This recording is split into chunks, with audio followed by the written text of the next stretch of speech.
Good morning. आज अपन 12th agriculture biology का 10 number chapter था केंचुए वाला, वो कंप्लीट हो चुका है। आज नेक्स्ट चैप्टर अपन टिड्डा ग्रास होफर जिसे बोला जाता है और अपन नॉर्मल लैंग्वेज में से बोलते हैं राम जी का घोड़ा। आज उसकी बात करेंगे, उसकी संरचना पढ़ेंगे, उसका जीवन चक्र पढ़ेंगे और कृषि में उसका क्या महत्व है उसकी बात करेंगे। जैसे आपको पता है कल ही अपना 12th का रिजल्ट आया था, एग्रीकल्चर बायोलॉजी का रिजल्ट बहुत अच्छा रहा, बहुत अच्छी बच्चों ने मेहनत की। आपने रिजल्ट देखा ही है सभी ने, बताने की आवश्यकता नहीं है, कोई रिजल्ट में कमी नहीं है, नंबरों में कोई कमी नहीं है, ठीक है। उनको भी यही बात बोली थी, उन्होंने जैसा पढ़ाया गया फॉलो किया, आपको वही काम करना है। देखो टिड्डे की बात करते हैं, ठीक है। जो चीज़ें बताई जाती है उसका खास तौर से आप ध्यान रखेंगे। वैज्ञानिक नाम सबसे पहले आपको याद होना चाहिए, किसका? टिड्डे का, क्योंकि वैज्ञानिक नाम या जो इसकी जूलॉजिकल नेम एक ही बात है, ये एग्जाम में जरूर पूछा जाता है। तो इसका वैज्ञानिक जो नाम है वो है आपके हीरोग्लाइफस। क्या पहला नाम क्या है आपके वंश का नाम? हीरोग्लाइफस,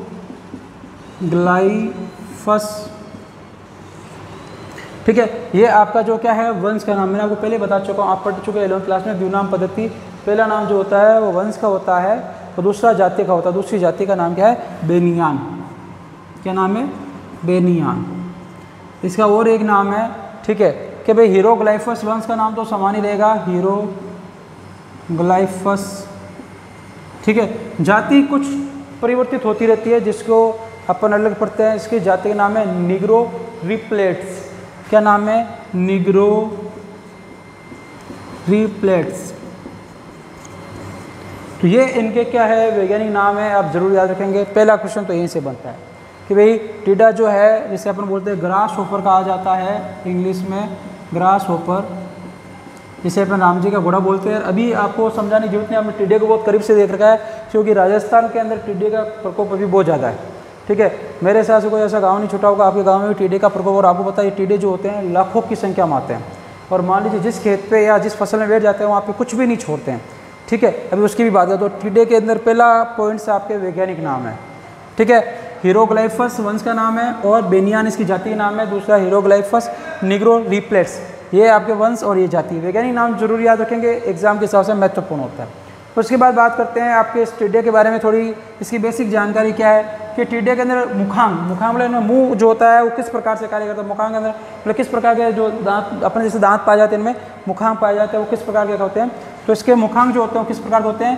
काटने व चबाने वाले, कि किसी चीज़ को काटते हैं फिर उसको क्या करते हैं? चबाते हैं। तो इसमें मुखांग किस प्रकार के हो गए? काटने व चबाने वाले। इस चीज़ का भी आप ध्यान रखेंगे, 1 नंबर का क्वेश्चन बन सकता है, क्योंकि टिड्डी अब की बार खूब आई तो एग्जाम में आने के चांस पूरे रहेंगे टिड्डी से, ठीक है। तो काटने व चबाने वाले मुखांग पाए जाते हैं, ठीक है। दूसरी चीज़ जो टिड्डा जो होता है इसे क्या कहा जाता है? खरीफ का टिड्डा कहा जाता है, कि खरीफ की फसलों को सबसे ज़्यादा नुकसान पहुंचाता है, तो खरीफ का टिड्डा भी कहा जाता है। और ये अलग अलग प्रकार के होते हैं, कि 3-4 प्रजातियाँ। अपन तीसरा चैप्टर पढ़ेंगे तो टिड्डे के बारे में बहुत डिटेल में पढ़ेंगे। तो टिड्डे के अंदर अलग अलग प्रजातियाँ पाई जाती हैं, इनमें भूरे धब्बे के, लाल धब्बे इनकी बॉडी पर पाए जाते हैं। और टिड्डा जो होता है आपके, ये क्या होता है? भूखा शाकाहारी जीव होता है, मतलब वो। और ये क्या होता है? भूखा शाकाहारी, मतलब बहुत ज़्यादा खाने की प्रकृति इसकी पाई जाती है। भूखा शाकाहारी जीव है और ये विश्वव्यापी है, पूरे विश्व में पाया जाता है। क्या है? विश्वव्यापी, हर जगह, कोई ऐसी जगह नहीं है जहाँ टिड्डा नहीं पाया जाता है। और एक चीज़ इसमें ध्यान रखेंगे, इनका जो बाहरी आवरण है, शरीर पर जो बाहरी आवरण बना होता है वो किसका बना होता है? काइटिन का बना होता है। तो बाहरी आवरण किसका बना होता है? काइटिन का। तो पहले इंट्रोडक्शन में ये इनके पॉइंट ध्यान रखेंगे आप, सभी पॉइंट्स महत्वपूर्ण है। वैज्ञानिक नाम ले लीजिए आप, ठीक है, इनके मुखांग ले लीजिए आप, या फिर इनको किस प्रकार खरीफ का टिड्डा कहा जाता है। ये भूखा शाकाहारी विश्वव्यापी जीव है और इनका जो बाहरी आवरण होता है शरीर का वो किसका बना होता है? काइटिन का बना होता है। ये सभी क्या है एग्जाम के हिसाब से महत्वपूर्ण पॉइंट है।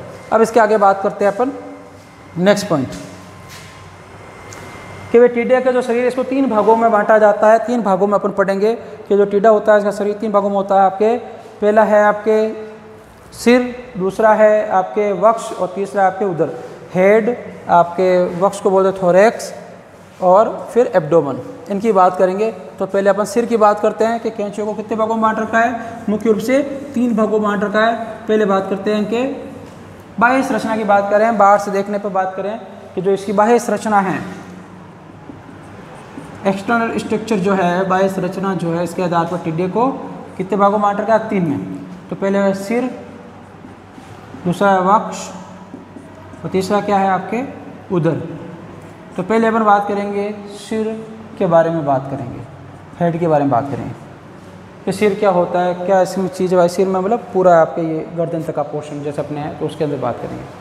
तो आपके जो सिर है, हेड है, इसकी बात करते हैं कि भाई जो आपके टीडा जो होता है इसके अंदर क्या पाए जाते हैं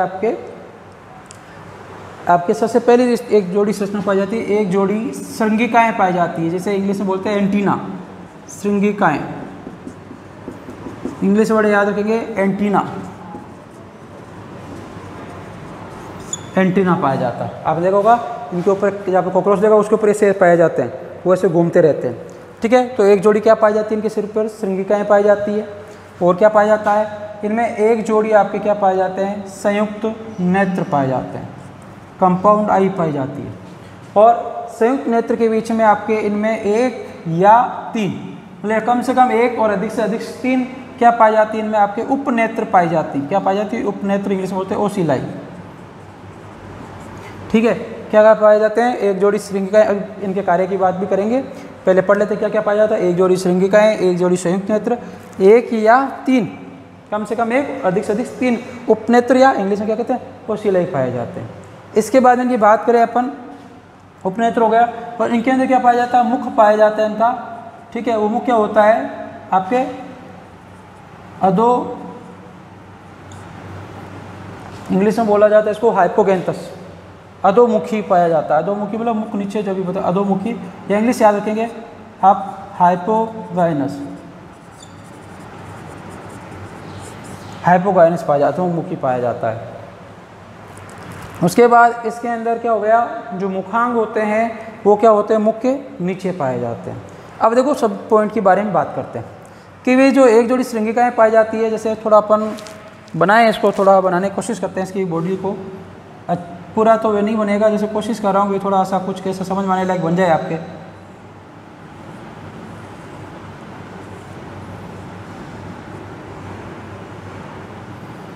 ताकि आपको अच्छे से समझ में आ जाए।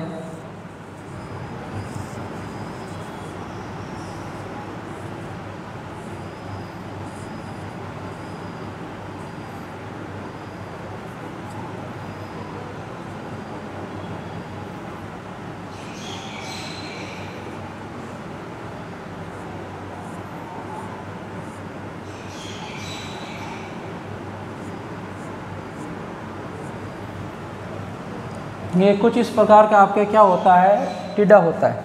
और यहाँ पे अपन बना लेते हैं इसके ये श्रृंगिकाएँ, ठीक है। तो ये आपके क्या हो गई, श्रृंगिकाएँ, एंटीना हो गई श्रृंगिकाएँ। और ये आपका हो गई संयुक्त नेत्र,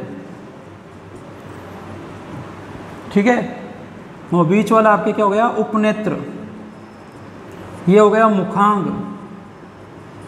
ठीक है। ये हो गई इसकी टांगें, पैर, अगर टांगे। और देखो ये आपके ये वाले जो भाग कहलाते हैं, इसे अपन पढ़ेंगे अभी, वक्ष।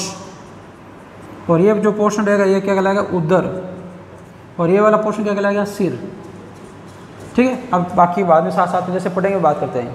तो इनमें क्या पाया जाता है, श्रृंगिकाएँ पाई जाती है। श्रृंगिका का कार्य है भोजन की तलाश करना, सुनने में, जैसे किसी इनको सुनाई देगा कोई आ रहा है वहाँ से भागने की कोशिश करते हैं, सुनने में, इनके भोजन तलाश में, इनको मार्ग बताने में, रास्ता बताने में किसका कार्य होता है, श्रृंगिका को। सभी जितने भी जीव जिनमें श्रृंगिकाएँ पाई उनका यही कार्य है, भोजन तलाश करना, सुनना, मतलब संवेदनाओं को ग्रहण करने वाले ये अंग होते हैं। संवेदनाएं, बाहर से जो बाहरी वातावरण से संवेदनाएं मिलती है, सूचनाएं मिलती है, उनको ग्रहण करते हैं। कॉकरोच में एंटीना से घूमते रहते हैं, कॉकरोच आपको जैसे आवाज़ आती है, लाइट चलू के अंदर छुप जाएंगे, इतने फास्ट भागते हैं। तो ये श्रृंगिकाएँ घूमती रहती है। आपको पता है एंटीना, पुराने टाइम एंटीना होता था, जो सिग्नल नहीं आता बोलते थे घुमाते थे, तो ये प्रकार सिग्नल है ये, ठीक है, सिग्नल को ग्रहण करता है। उसके बाद में जैसे संयुक्त नेत्र, एक अपने सरल नेत्र होते हैं। सरल नेत्र में क्या होता है, एक ही रेटिना होती है, एक ही कॉर्निया होती है। संयुक्त नेत्र में क्या होंगे, इनके अंदर आपके ओसिटोमीडिया इसमें एक इकाई होती है, वो बहुत ज़्यादा पाई जाती है, मतलब हज़ारों में पाई जाती है। और प्रत्येक ओसिटोमीडिया के अंदर आपके लेंस होगा, कॉर्निया होगा, मतलब अपना चित्र उसमें क्या होती है, एक प्रकार से 1000 प्रकार की फोटो दिखेगी इन आंखों में, उसे कहते हैं संयुक्त नेत्र। और फिर ओसिलाई उपनेत्र, इसमें क्या होता है, आपके ये सामान्य आँखें जैसे होती है, इसमें एक ही लेंस होता है, एक ही कॉर्निया पाई जाती है। तो ये क्या होती है, कम से कम उपनेत्र जो होते हैं एक या अधिक से अधिक 3 पाए जाते हैं, और संयुक्त नेत्र के बीच में पाए जाते हैं। उसके बाद मुख अधोमुखी या हाइपोगाइनस होता है, जो आपके अधोमुखी का मतलब होता है इनका नीचे वाला जबड़ा होगा ना, वो क्या होगा, ऊपर वाले जबड़े से थोड़ा आगे निकला होगा। और मुखांग नीचे होंगे तो इस प्रकार से भोजन में योगदान देता है। तो ये हो गया आपके इसकी बाह्य संरचना में सिर वाला भाग। क्या क्या? एक जोड़ी श्रृंगिकाएं, कार्य मैंने बता दिया, संवेदनाओं को ग्रहण करने वाली संरचना है। संयुक्त नेत्र बता दिया क्या होता है, साधारण नेत्र और संयुक्त नेत्र में अंतर क्या बता दिया, उपनेत्र के बारे में मैंने बता दिया आपको। और मुख अधोमुखी मुख का मतलब हो गया आपके किनका, नीचे वाला जबड़ा ऊपर वाले जबड़े से थोड़ा बड़ा होगा। ये और श्रृंगिकाओं के कार्य बता दिए। अब हम बात करेंगे वक्ष थोरैक्स की बात करेंगे।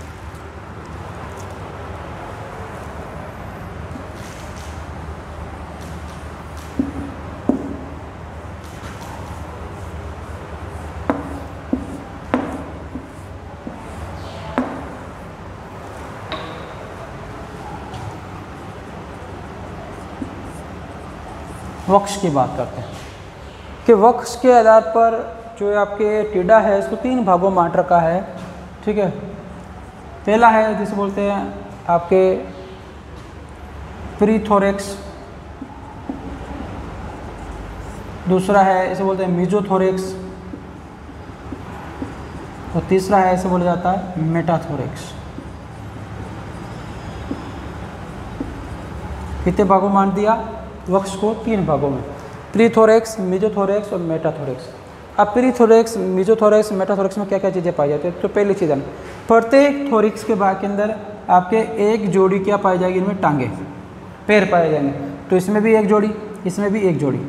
ठीक है, तो टोटल कितनी टांगे हो गई? 6 टांगे हो गई।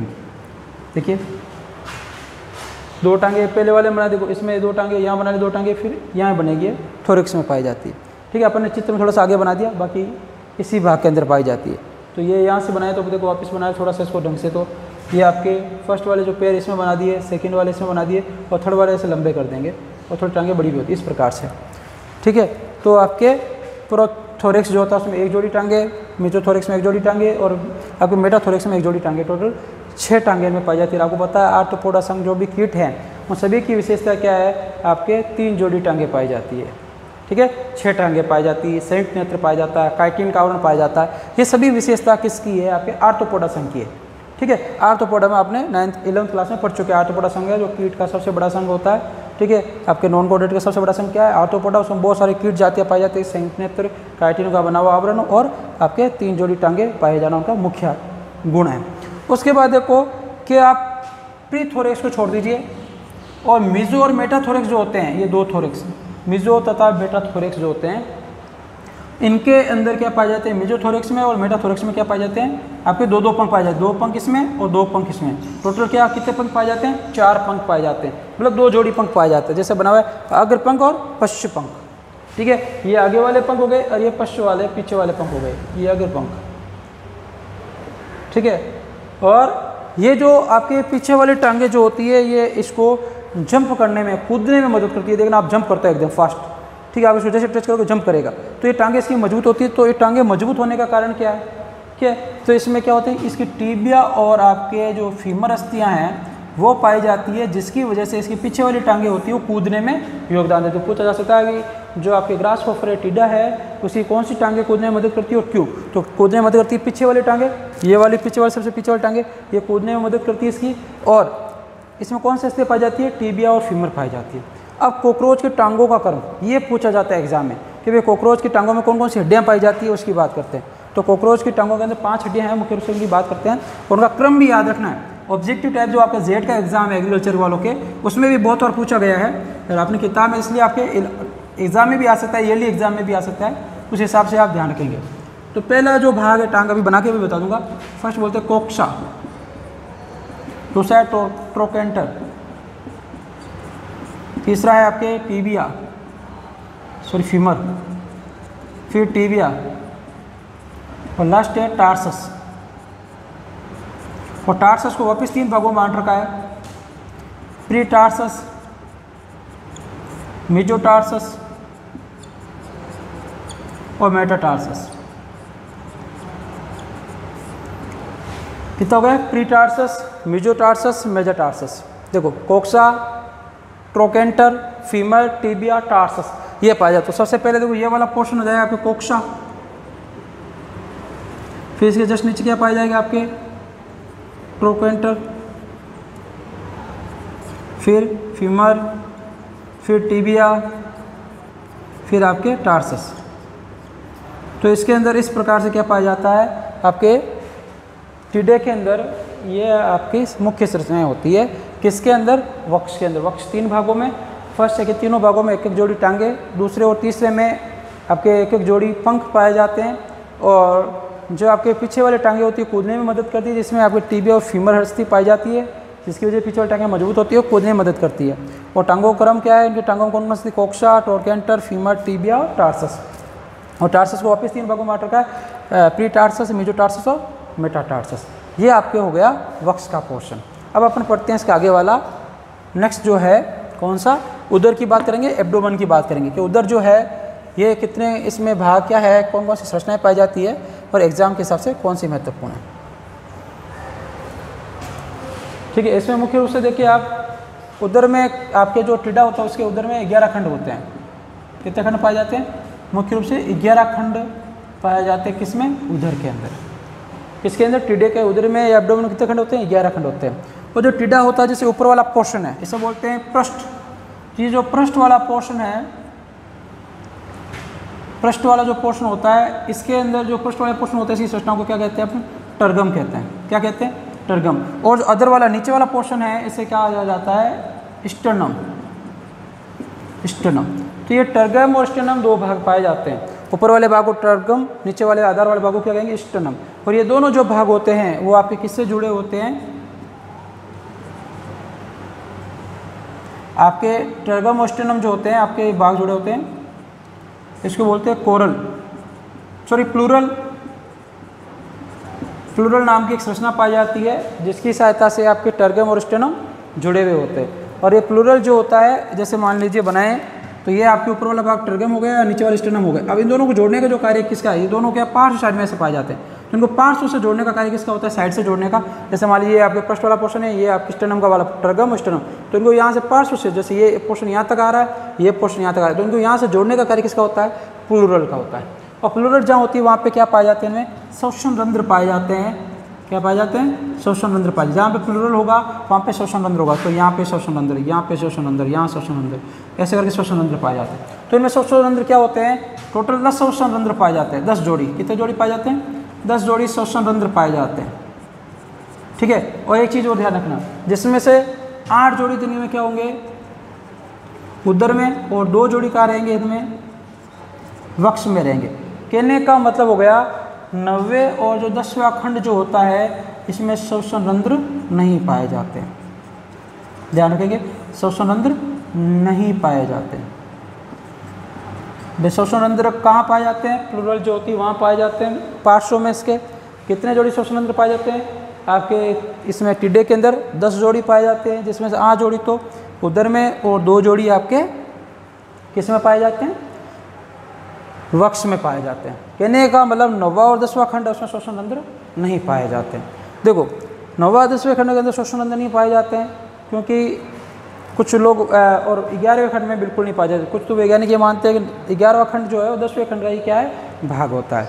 और जो मादा टिड्डा जो होता है वो नर टिड्डे से क्या होता है, थोड़ा सा आपके पीछे से नुकीला होता है। कि मादा टिड्डा जो जिसमें मैंने बना रखा है, यहाँ से पीछे से अपन थोड़ा नुकीला बना लें उसको, तो ये मादा टिड्डा होगा। नर में पीछे से वाला भाग आपके तीखा नहीं होता है। तो ये मादा टिड्डे के अंदर पीछे वाला भाग तीखा जो होता है वो क्या होता है, 8वें और 9वें खंड की जो संरचना होती है आपस में जुड़ने की वजह से बनती है। कि 8वां और 9वां खंड जो होता है आपस में जुड़कर एक संरचना बनाते हैं जिसे अपन बोलते हैं तीखा होता है, उसे बोला जाता है अंडपोरक।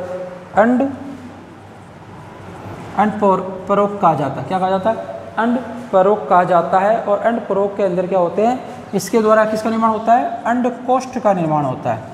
और ये अंडकोष्ठ जो होता है, इसी अंडकोष्ठ को क्या करती है मादा, इसी में अंडे बनते हैं, अंडकोष्ठ या अंड चेंबर अंडे बनते हैं। तो मादा क्या करती है, इसको मिट्टी में दबा देती है और फिर इसको सेकती है ताकि अंडे आसानी से सेकना, मतलब अंडे मैच्योर हो जाए। अब देखो मुर्गी होती है, अंडे पे बैठ के ऐसे पंख हिलाती रहती है, मतलब उसको उष्मायन देती है। किसी भी अंडे को एक निश्चित उष्मायन काल देना पड़ता है जिससे अंडे स्फुट होकर चूजे का निर्माण करते हैं। तो ये कार्य भी क्या करती है, टिड्डा करती है। इसमें क्या पाया जाता है, अंडपेरोक जो होती है, इसके द्वारा अंडकोष्ठक का निर्माण होता है। अंडकोष्ठक में अंडे पाए जाते हैं जिसे मादा मिट्टी में डाल के सेक करती है, जिसकी वजह से अंडों से नए टिड्डों का निर्माण होता है। और ये जो अंडपोरक है, कौन से खंड की रचना से मिलकर बना होते हैं, 8वें और 9वां खंड जो होता है उसके मिलने की वजह से इस रचना बनती है। और 10वें और 11वें खंड के बाद क्या हो जाता है, आपके इसमें मलाशय पाया जाता है जिसके द्वारा अवशिष्ट पदार्थ शरीर से बाहर निकाले जाता है।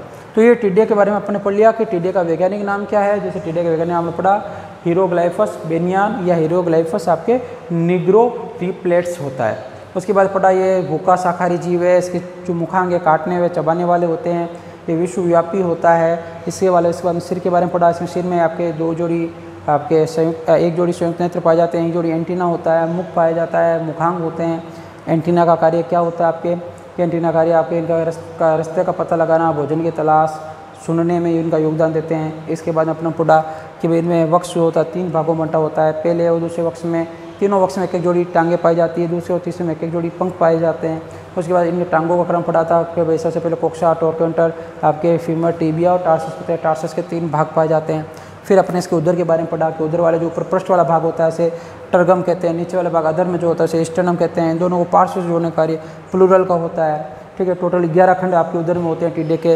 इसमें प्लूरल जहाँ होता है वहाँ पे श्वसनरंध्र पाए जाते हैं। तो आपके टिड्डे के अंदर 10 जोड़ी श्वसनरंध्र पाए जाते हैं, लेकिन 8 जोड़ी तो उदर में होते हैं, 2 जोड़ी पक्ष में होते हैं। 9वें 10वें खंड में श्वसनरंध्र नहीं पाया जाता है। 10वें खंड 11वें खंड को ही 10वें खंड का क्या माना जाता है, भाग माना जाता है। और अभी पढ़ा कि भाई जो मादा टिड्डा होता है वो नर टिड्डे से थोड़ा पीछे से तीखा होता है, नुकीला होता है। और वो किसकी वजह से होता है कि टिड्डे के मादा टिड्डे के अंदर 8 और 9वां खंड मिलकर एक सिस्टम बनाते हैं जिसे क्या कहते हैं, अंडपेरोग कहा जाता है। और अंडपेरोग के अंदर क्या बनते हैं, अंडकोष्ठ बनते हैं। और अंडकोष्ठ क्या होते हैं, इसमें अंडाणु आपके अंडे बनते हैं जिसे मादा क्या करती है, मिट्टी में डाल के सेकती है। आज के लिए इतना ही, बाकी कल ये चैप्टर पूरा हो जाएगा और ये चैप्टर आपका फिनिश हो जाएगा। Thank you.